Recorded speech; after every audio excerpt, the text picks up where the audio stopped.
Hey, so we've been studying fractions, and I just wanted to review that on here so we could have it down to be able to look at any time we need to. So we've talked about the numerator and the numerator being the top number and the denominator being the uh, total number that a whole is divided into. So if we divide one whole shape, this is the whole shape here, divided into two halves, then each half is labeled as 1 over 2 or 1 divided by 2. We did discuss some that a fraction really is a division problem if you put it into, they haven't learned division yet, so if you just enter it into a calculator at this point, then you can see that 1 divided by 2 is 0.5, which looks just like 50 cents, so it's something, students, that you can see that relates to something you know about in real life, because 50 cents is half of a dollar. 50% of a whole group would be half of the group. So 2 over 2 is also equal to 1 whole. So if I have 2 half dollars, then I have an equivalent of 1 whole dollar. So let me get out my magic eraser here, and we're going to look at fourths. So first let's stop and look at how 2 fourths is equal to 1 half.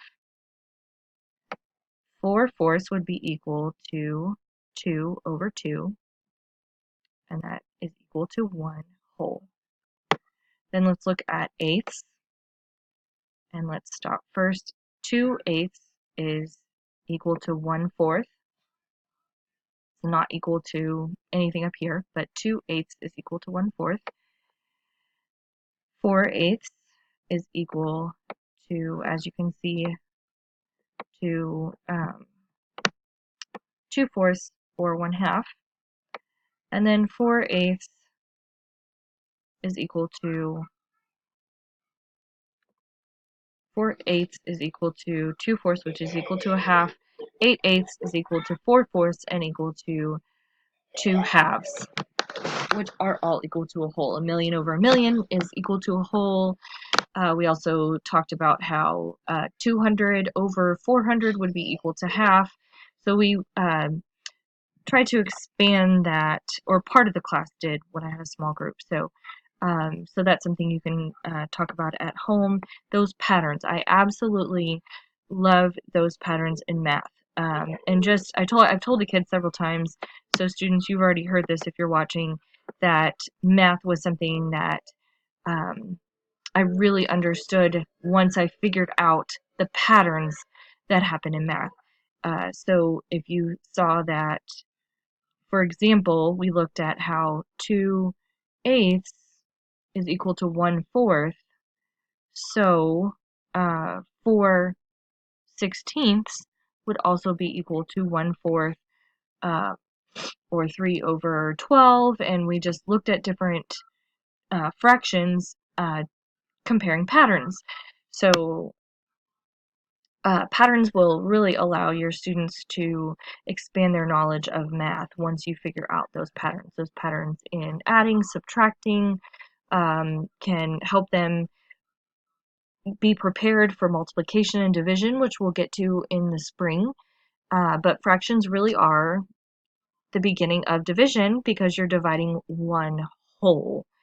But with fractions, you can also look at dividing up groups, because you can do half of a group of 20 would be 10 people.